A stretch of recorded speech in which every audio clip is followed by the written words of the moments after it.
Hey everybody, it's Scott, Simcoe Spring Service, and today we're going to do something a little bit different. I'm going to show you exactly how I can make my own custom-made little toolbox. So the problem I have is I can't really purchase one that fits all the sockets that I want to put into a normal standard tool chest that I use. And so what I did was I custom made one. So now that I want to expand what sockets and wrenches that I have, I want to make another custom made one.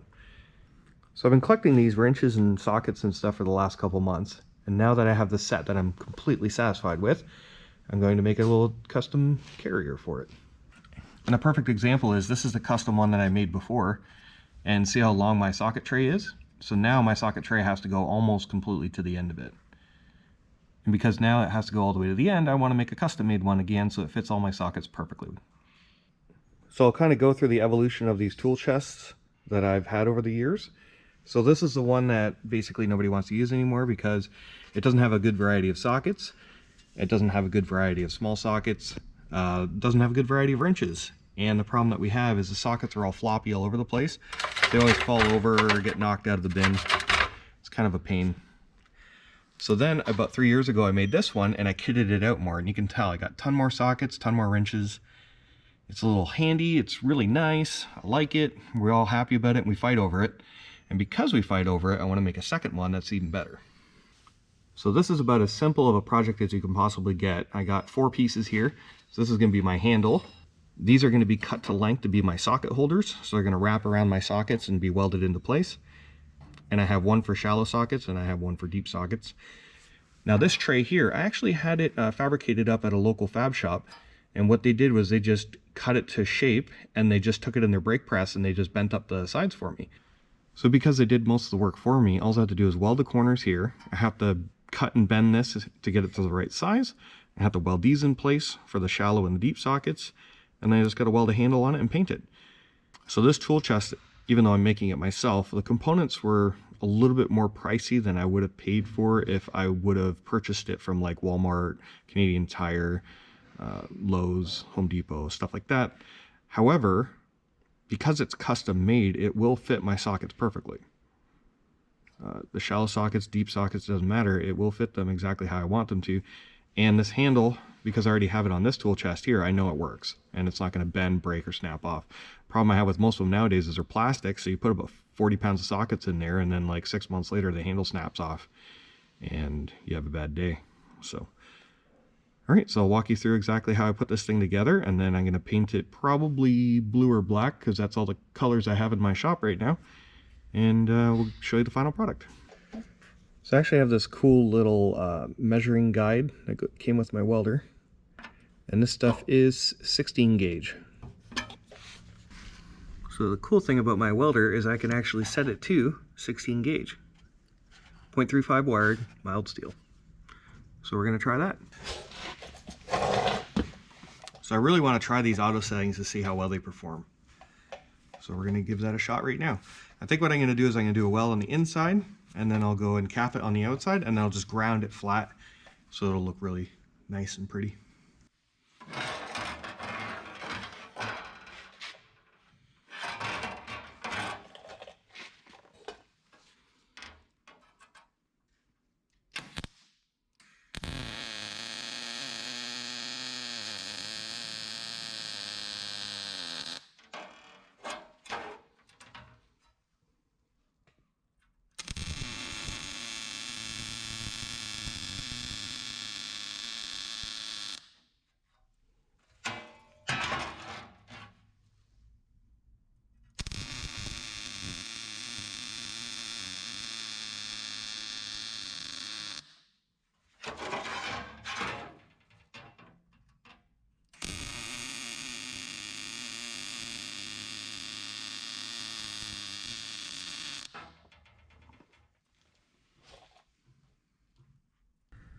It was a little hot in the top, and I think I should not have done a vertical down on that one.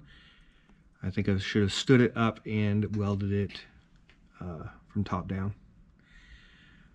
So I think that's what I'm going to do on this next weld, is I'm going to set it upright, and then I'll weld it, and then hopefully I can fill in that little gap there. All right, we'll give this a shot.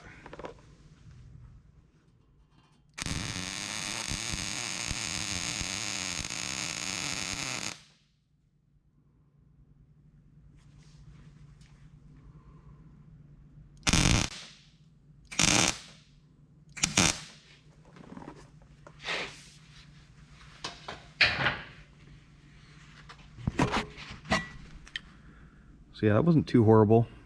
It's a little hard to control because it's so thin. I'm not used to welding sheet metal like this. I should really TIG weld it, but I suck at TIG welding, so we'll keep on going with the MIG.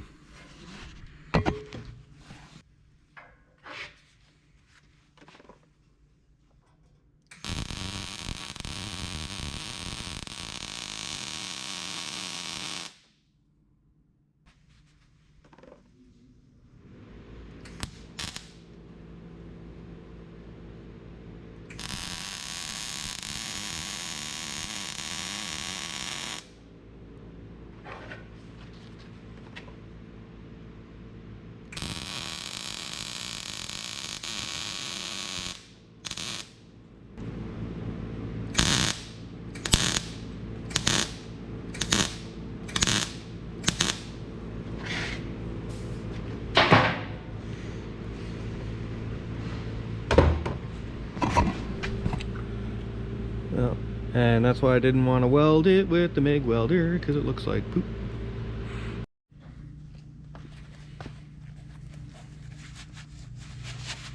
So I was kind of expecting this to be lumpy and horrible, which is why I decided I was going to belt sander it off. So we'll clean it up on there and then make it look good. And we'll go back to fitting up the inside pieces.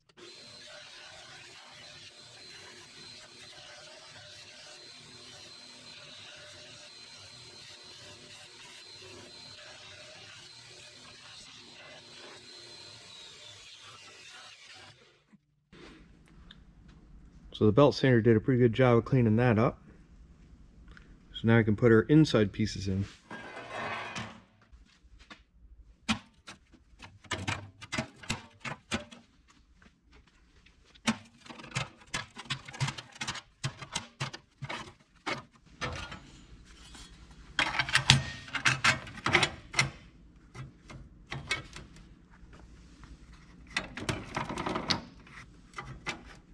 When I did this last time, I made absolutely sure that I had about a 1/16 of an inch or at least a millimeter or so of space in here and here, because if not, your sockets will be jammed in there and you won't be able to get them out very easily.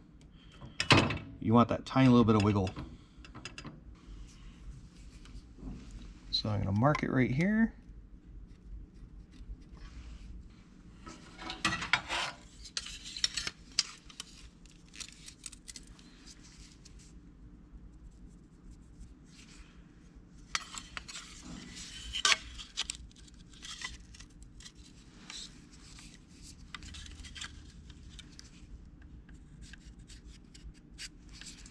All right, and that's where my cut should be.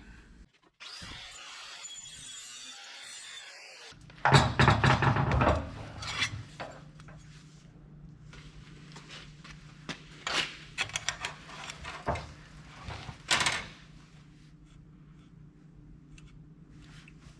about there.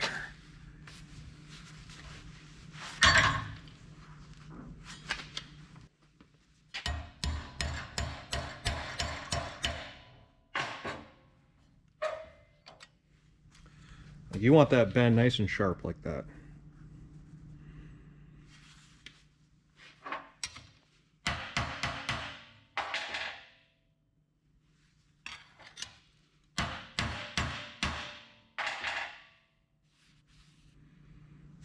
Perfect. We'll do a test fit.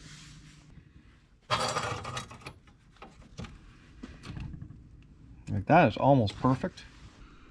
It's hard to see, but you can see a tiny little like 1/8 of an inch gap there. And I got about a, can't even see it, there you go, an 1/8 of an inch gap there. The question I have is, do I take up that slack that's in there, or do I leave it? So put a tack right here, put a tack on the other end, and then bend the middle, tack it. Okay, that sounds good. Well, we could do too, to make sure it bends in the place that we want it to, is we can put a little cut mark in the middle. Because I was just going to stitch weld it anyway, so I was just going to put like a 1-inch stitch and 1-inch stitch, maybe like 4 1-inch stitches down here. So if we put it right about here, it's kind of right where the biggest gap is. I'll just show you real quick. So you can see how you go down the sockets, there's a big gap there. So that's what we're going to do. We're going to put a little cut in there, and then that way it goes in straight, and then it'll come out a little bit. And then that way we get that tiny little gap all the way down. I think that would be about perfect.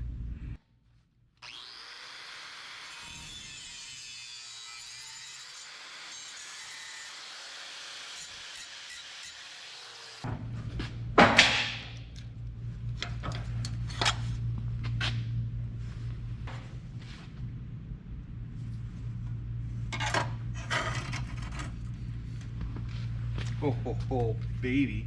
Nice. So there you go. I put that tiny little bend in there. Look at that. It's like a perfect gap in there the entire way down. I think we should tack it in right there.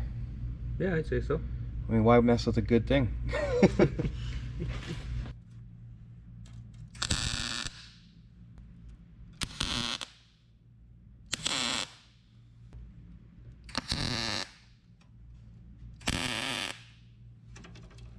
Awesome. So now we'll move on to the shallow sockets. So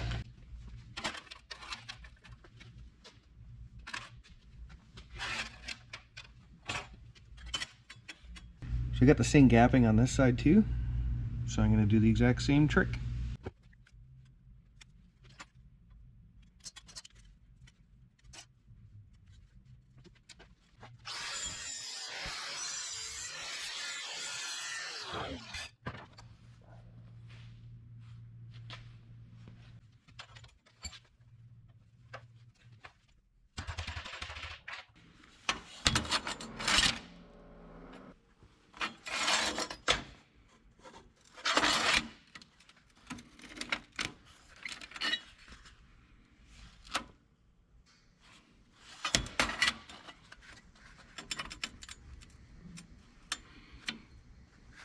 I'm actually okay with these shallow sockets being a little looser, just because they're harder to get out.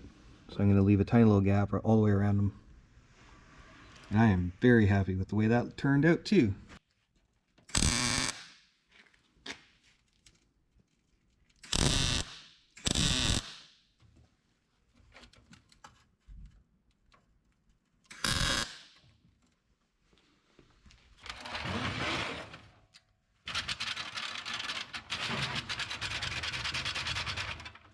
So I'm pretty happy with that. So let's, I'm gonna take all my sockets out and I'm gonna do a full complete weld on everything.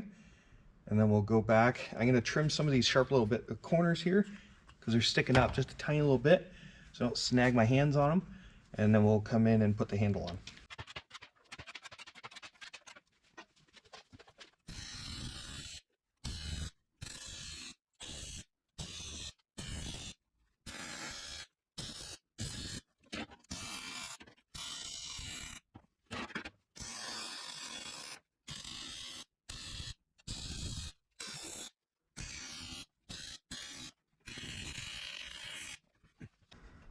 Okay, so I did corner welds, stitch welding.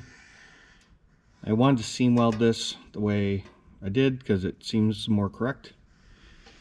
And then in the end, I just put as much weld on there as I could so it wouldn't peel out.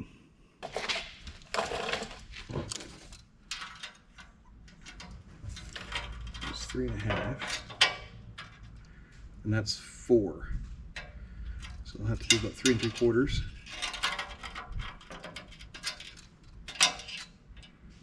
3 3/4.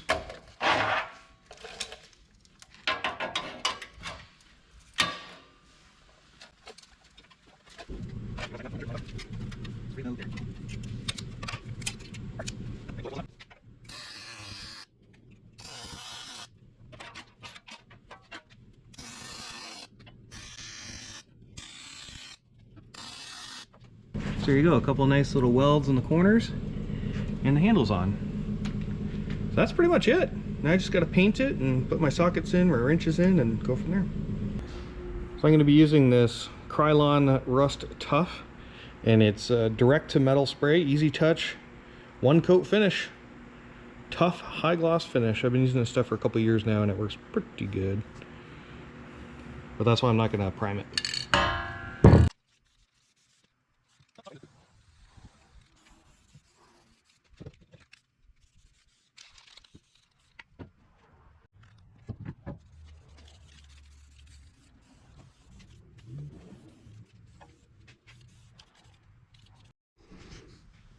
So there you go, everybody. I got this thing all painted up. I let the paint dry overnight so my sockets wouldn't stick to it. But I think it turned out extremely well.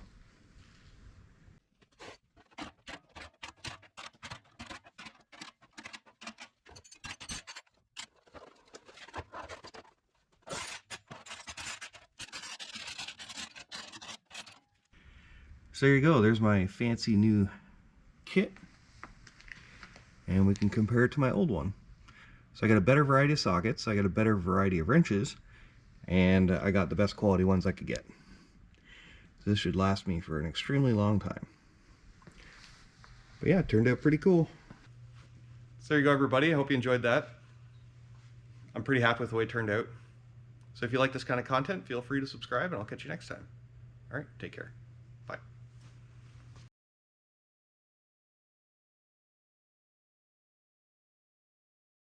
So just in case you are wondering, it's about 8 3/4 by 18 1/4 inches. And 1 5/8 deep.